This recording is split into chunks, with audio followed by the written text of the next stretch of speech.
제7장. 너희가 쓴 문제에 대하여 말하면 남자가 여자를 가까이 아니함이 좋으나 음행을 피하기 위하여 남자마다 자기 아내를 두고 여자마다 자기 남편을 두라.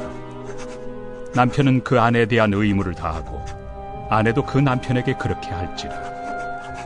아내는 자기 몸을 주장하지 못하고 오직 그 남편이 하며 남편도 그와 같이 자기 몸을 주장하지 못하고 오직 그 아내가 하나니 서로 분방하지 말라.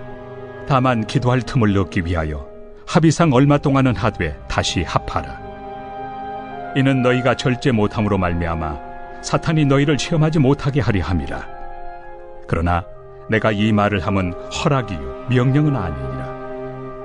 나는 모든 사람이 나와 같기를 원하노라. 그러나 각각 하나님께 받은 자기의 은사가 있으니 이 사람은 이러하고 저 사람은 저러하니라.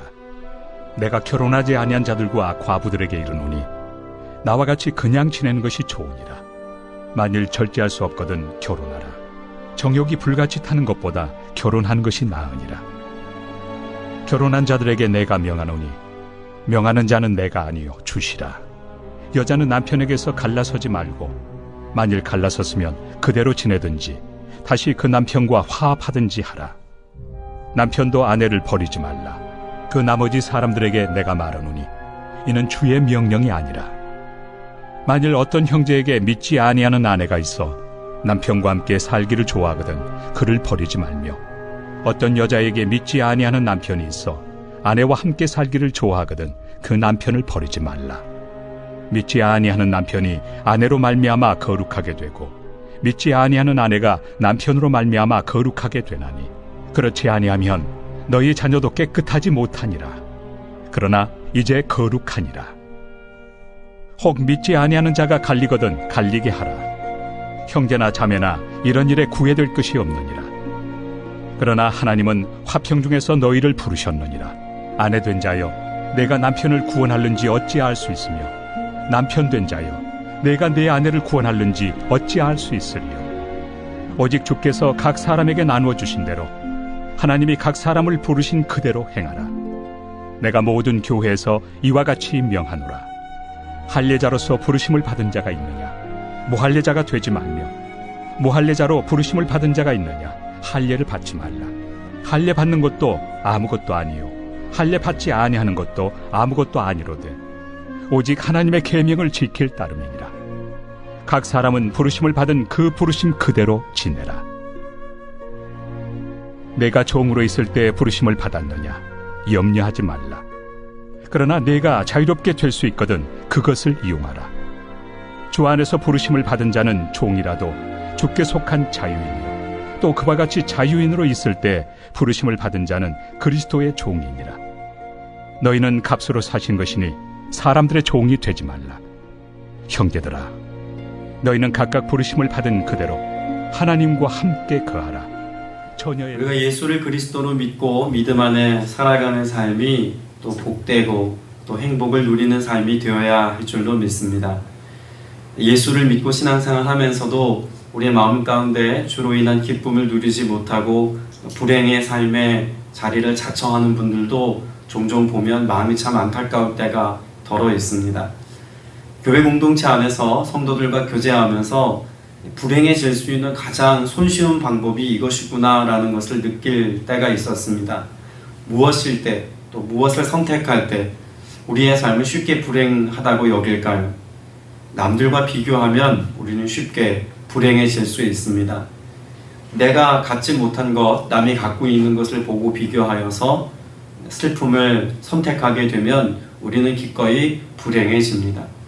지금의 내 형편과 처지를 생각해 볼 때 누구와 비교해 보면서 나보다 나은 사람들의 삶의 모습을 부러워만 하면 우리는 쉽게 불행에 빠질 수 있습니다. 상대적으로 반대의 삶을 살아갈 수도 있지 않겠습니까? 우리가 그리스도 안에서 진정한 자유인으로 또 진정한 하나님의 백성으로 오늘을 살아가면서 주님이 주신 은혜 안에서의 행복을 또 풍성히 누리며 살아가려면 성경은 우리가 이렇게 살아야 한다고 말씀합니다. 어떻게 살라고 말씀할까요? 자족하며 살아야 한다라고 말합니다. 오늘 내게 주신 하나님의 은혜의 분량대로 또 하나님께서 내게 맡겨주신 은혜대로 오늘 우리의 삶 속에 감사할 수 있고 자족할 수 있으면 우리는 누군가와 굳이 비교하지 않아도 주님을 바라보는 믿음의 시선을 가지고 행복하게 살 수 있다는 것입니다. 디모데전서 6장 6절에도 우리의 삶 가운데 자족에 관하여 이렇게 말씀하죠. 그러나 자족하는 마음이 있으면 경건은 큰 이익이 되느니라 라고 말합니다. 또 빌립보서 4장 11절에서도 이렇게 말합니다.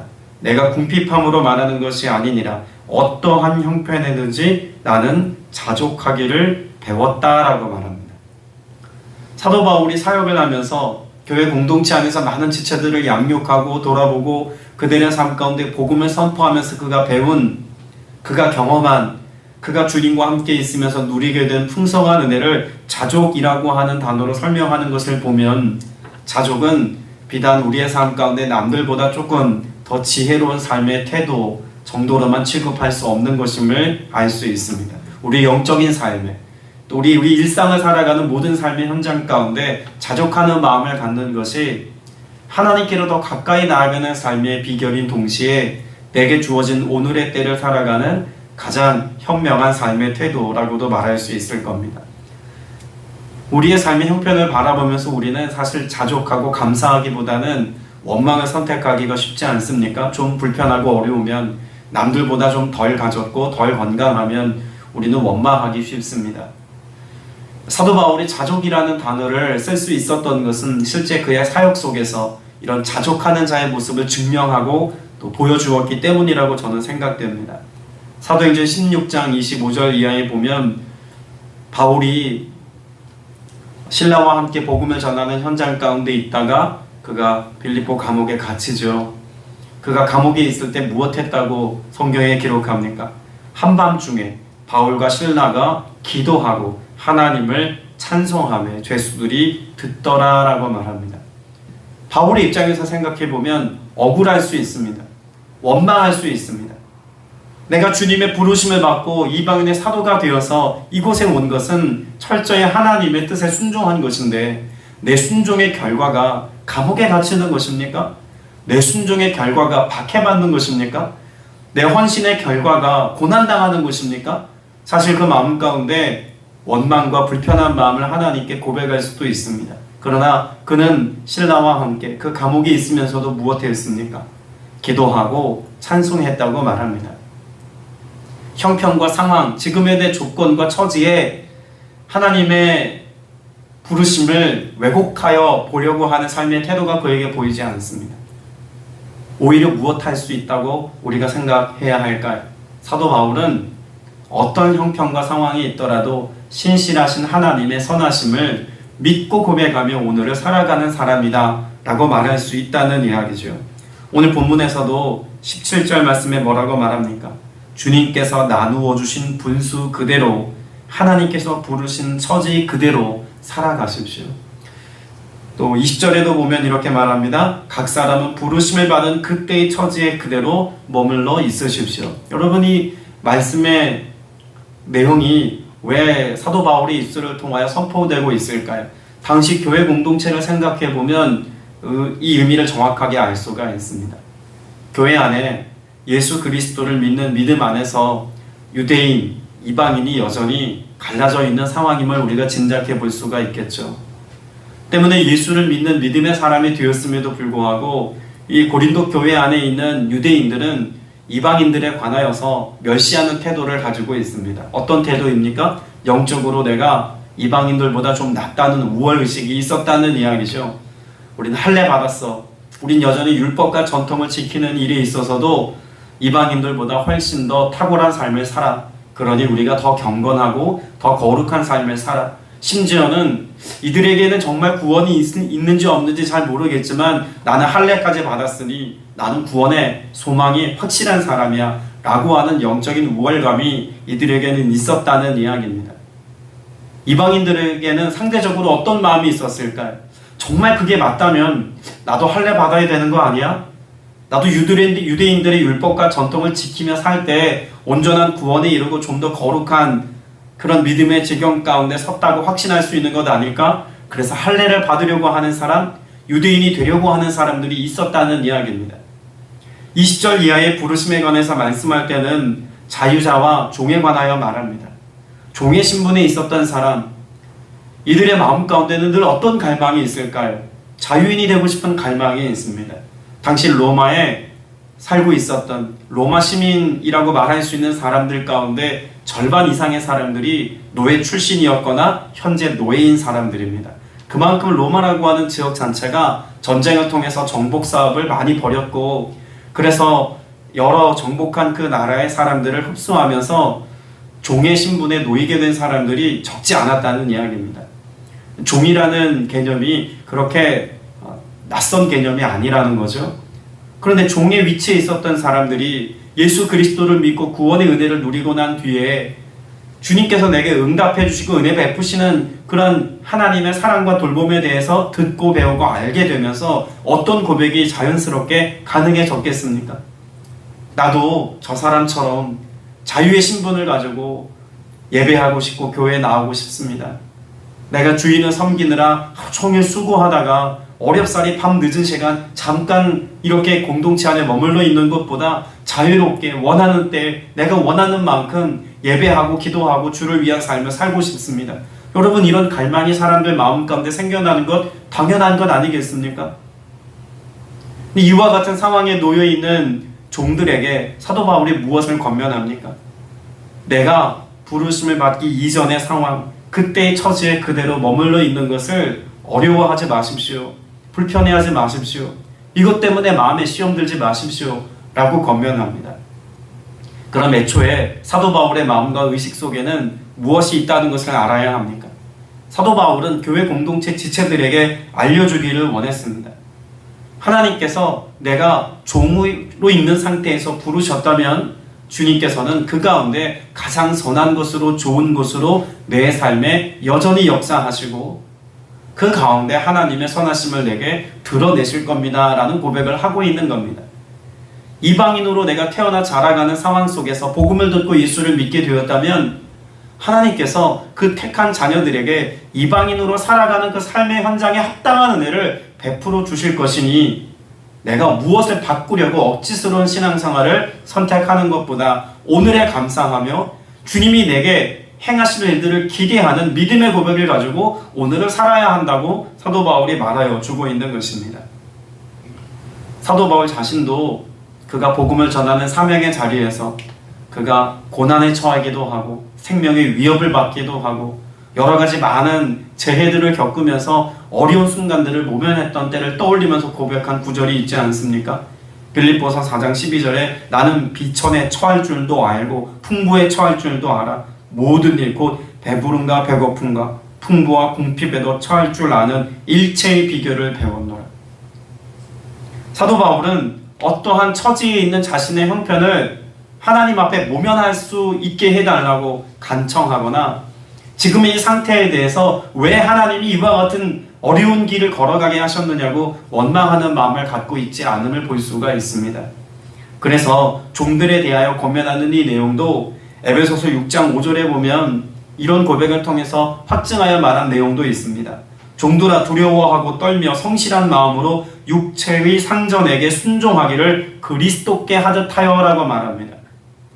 내가 지금 예수를 믿고 구원받아서 하나님의 자녀가 되었으니 이제 종의 신분으로부터 벗어나 탈피하여 이제는 내가 누군가에게 섬김을 받는 자리에 오를 수 있도록 주님 역사하여 주옵소서. 여러분, 이것만이 믿음이 아니라는 겁니다. 사도 바울이 믿음을 가르치고 하나님 나라의 가치를 가르치면서 도리어 종들아 상전들을 충성됨으로 온전하게 잘 섬긴데 예수 그리스도를 섬기듯 그렇게 상전을 섬기라고 말합니다. 내게 주어진 상황과 형편에서 내가 최선의 삶을 살아갈 때 주님이 좋은 것으로 우리의 삶에 은혜를 베푸시겠다는 것이죠. 우리는 자칫 신앙의 가치를 가지고 세상을 바꾸려고 합니다. 상황을 바꾸려고 합니다. 그런데 우리가 고린도전서 말씀을 보면서 우리가 7장 이전에 4장, 5장, 6장에서 계속해서 사도 바울이 고린도 교회 성도들에게 외쳤던 복음에 합당한 삶은 무엇의 변화입니까? 환경의 변화입니까? 나의 변화입니까? 나의 변화에 있습니다. 내가 변화를 받고 내가 새롭게 되었으니 그 변화와 새롭게 됨에 합당한 삶의 열매를 맺고 살아가라고 말씀하고 있습니다. 내가 새롭게 되어 내 안에 계신 성령의 그러한 조명하심과 인도하심을 주목하면서 내가 하나님의 거룩한 성전인 인식을 가지고 오늘 변화된 삶을 살아가는 것이 더 중요하다고 가르쳐주고 있습니다. 내가 다른 사람들과의 관계 안에서 누군가와 비교하여 오늘을 살아가는 것이 아니라 내게 주어진 상황과 형편 속에서 주님이 내게 행하실 일들을 소망하고 기대하는 마음 가지고 오늘의 나를 주목하여서 더욱더 하나님 앞에 나를 내어드리면 누가 돌보신다는 것입니까? 주님이 나를 돌보시고 성령께서 내 인생을 경영하시며 이끄신다고 말씀하고 있는 것입니다. 그래서 21절에 보면 그런 것에 마음 쓰지 마십시오 라고 말합니다. 여러분, 우리가 신앙생활하면서 자꾸 무엇에 마음을 쓰려고 합니까? 나 아닌 다른 사람을 바꾸는 것에 마음 쓰려고 합니다. 내 경제적인 상황과 형편을 바꾸는 것에만 더 노력하고 힘쓰고 주목하려고 합니다. 사도 바울이 지금 여기에 마음 쓰지 말라는 것은 무엇에 마음 쓰라는 것입니까? 그 상황 가운데 부르신 주님을 향하여, 그 주님에 대하여, 그 주님의 말씀에 대하여 우리가 더욱더 주목하는 삶을 살아야 한다는 것입니다. 그래서 오늘 말씀에도 보면 이 19절 말씀에 그것은 문제가 아니고 하나님의 계명을 지키는 것이 중요합니다 라고 말합니다. 뭐가 문제입니까? 내 형편과 상황이 문제가 아니라 내가 하나님 말씀에 오늘 잘 반응하며 순종하며 오늘을 살아가는 것이 내게 중요한 문제가 되게 해야 한다는 것입니다.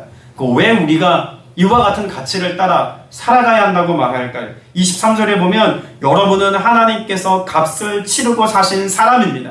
그러니 오늘 내 삶이 어떤 형편에 있다 할지라도 그게 종이나 자유자나 유대인이나 이방인이나 남자나 여자나 어린아이나 또 연배가 있는 사람이나 누구나 할 것 없이 예수 그리스도를 주로 고백하여서 하나님께서 값을 치르고 사신 바 된 사람이라면 하나님이 우리의 삶을 책임져 주시고 또 우리의 삶에 가장 선한 것으로 합당한 것들로 허락하신다는 믿음을 가지고 살아야 한다는 것을 말하고 있는 것입니다.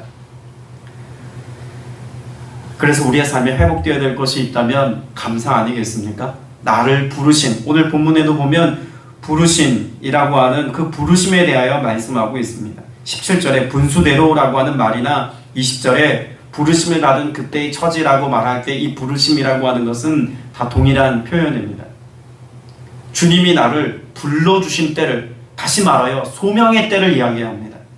그럼 오늘 내가 예수를 만난 시점에서, 내가 주님과 함께 오늘을 살아가는 시점에서 오늘 내게 맡겨주신 가정, 내게 맡겨주신 공동체, 내가 다니고 있는 직장, 내가 하는 모든 일, 이 모든 일들을 어떠한 시각에서 봐야 한다는 겁니까? 소명이라는 시각으로 봐야 합니다. 주님이 그 상황에서 나를 부르셔서 이 일을 통해서 나에게 맡기실 일, 위임하시고 함께 하실 일들이 있다는 것을 믿어야 한다는 것입니다. 그 소명이 있어야 우리는 오늘 감사하며 살 수 있습니다. 오늘 제가 사역을 감당하면서 주님 왜 나에게는 왜 큰 교회를 맡기지 않으셨습니까? 왜 많은 성도들에게 복음을 전할 수 있도록 많은 영혼들을 맡겨주지 않았습니까? 이런 불평만을 가지고 살아간다면 사역할 수 없습니다. 그저 오늘 하나님께서 내게 맡겨주신 영혼이 한 영혼이더라도 하나님께서 나와 함께 오늘도 신앙 공동체를 이루며 살아갈 지체가 다수가 아니라 할지라도 주님께서 나를 부르신 소명의 자리가 이곳 성복동이라면 또 나를 부르신 이곳에서 내게 맡겨주신 영혼들이 소수라면 이곳 앞에 주님 앞에 감사할 수 있는 것이죠. 그저 오늘의 내 삶을 자괴하며 살아가는 것이 아닙니다. 연약함을 수용하며 무작정 그것을 인정하며 살아가라는 것이 아닙니다. 여기에 자족의 개념에는 무엇이 있습니까? 나와 함께 하시는 주님에 대한 신뢰와 믿음이 기반이 있는 것입니다. 그 주님을 신뢰하기에, 내 안에 계신 성령의 역사하심을 신뢰하기에 내가 해야 되는 일이 많은 일이든 적은 일이든 중요한 일이든 하찮게 보이는 일이든 그 어떤 일이라도 주님의 일이라면 그 일은 귀한 것이고 감당해야 할 만한 일이라고 소명을 가지고 오늘을 살아가는 것입니다. 그러면 그 안에 주님이 예비하신 은혜가 있습니다. 종종 가정 안에서 전업주부로 살아가는 혹은 자녀들에게 매어 살아가는 지체들의 어려운 이야기들을 듣습니다. 코로나 시기에 더욱더 자녀들을 양육하고 돌보는 일이 참 어렵고 힘든 일 아닙니까? 벗어나고 싶고 또 벗어 던져버리고 싶고 자유롭고 싶고 내가 원하는 삶의 모양은 이런 것이 아니었는데 라고 하는 어려운 마음을 가지고 오늘을 지나가는 지체들 참 많습니다. 그와 같은 상황 가운데 자족은 무엇일까요? 어쩔 수 없는 현실로 받아들이고 인정하는 것이 아니라 지금 나를 부르신 곳이 이곳이며 내게 맡겨주신 사명이 이것이다 라고 하는 소명에 붙들린 삶을 살아가면 기꺼이 감당할 만한 일이 되게 하시는 은혜가 있고 감사로 바꾸시는 은혜가 있다는 것입니다. 그래서 데살로니가전서 5장 18절에 하나님의 뜻을 뭐라고 말씀하고 있습니까? 범사에 감사하라고 말씀하고 있습니다. 범사의 감사는 언제 나올까요? 그 범사의 시간, 범사의 자리를 허락하신 주권자 하나님에 대한 신뢰와 나를 부르신 소명에 내가 사로잡혀 있을 때인 줄로 믿습니다. 그래서 디모데전서 4장 4절에서는 이렇게도 말하죠. 하나님께서 지으신 모든 것이 선함에 감사함으로 받으면 버릴 것이 없나니. 여러분, 이것은 내게 주어진 무엇이라고 하는 눈에 보이는 것에만 해당되는 것이 아닙니다. 하나님께서 내게 맡겨준 모든 것이 선하다 여기면 감사함으로 받고 버릴 것이 없습니다. 하나님께서 내게 맡겨주신 형편과 상황이 오늘 이런 것이라면 그 모든 것이 하나님의 선함으로 내게 허락된 것임에 감사함으로 받고 버릴 것이 없다라고 말할 수 있습니다. 오늘 그런 하나님의 시각을 가지고 나를 부르신 그 소명의식에 여러분 사로잡혀서 오늘을 살아갈 때 오늘 사도 바울이 내게 말씀해 주신 것과 같이 나를 부르신 그 처지에 머물러 있으면서도 감사할 수 있고 기뻐할 수 있고 자족할 수 있는 은혜, 여러분 이 은혜가 여러분 안에 충만하게 되시기를 주님의 이름으로 축복합니다. 기도드리겠습니다. 은혜가 풍성하신 아버지 하나님, 오늘 우리 안에 함께 하시는 주로 인한 자족의 마음이 있게 하여 주옵소서. 상황이 힘들고 감당해야 될 일들이 너무나 많으며 그래서 때로 세상에 대하여 감사의 마음을 빼앗길 때도 종종 있음을 인정하며 고백합니다. 주의 도우심을 구합니다. 주님, 우리 안에 소명의 마음이 새로워질 수 있도록 주님 역사하시고 나를 부르신 이곳에서 오늘 감사하며 마땅히 행할 바를 성실히 감당하며 오늘을 살아갈 수 있는 내가 되게 하여 주시옵소서. 다른 사람을 바꾸어 달라고, 상황을 바꾸어 달라고 하나님 앞에 떼쓰는 어린아이와 같이 살 것이 아니라 주님 앞에서 내가 새롭게 되고 내가 온전케 되고 내가 오늘 주님의 말씀에 온전히 반응할 만한 믿음의 사람이 되어서 그 가운데 행하시는 주님을 기대함으로 오늘도 감사하며 즐거이 오늘을 살아가는 복된 주의 권속들 다 되게 하여 주시옵소서. 주께서 이 선함으로 역사하시고 응답의 열매를 맺기까지 은총도 하실 것을 믿사오며 살아계신 우리 구주 예수 그리스도 이름으로 간절히 기도드렸사옵나이다. 아멘.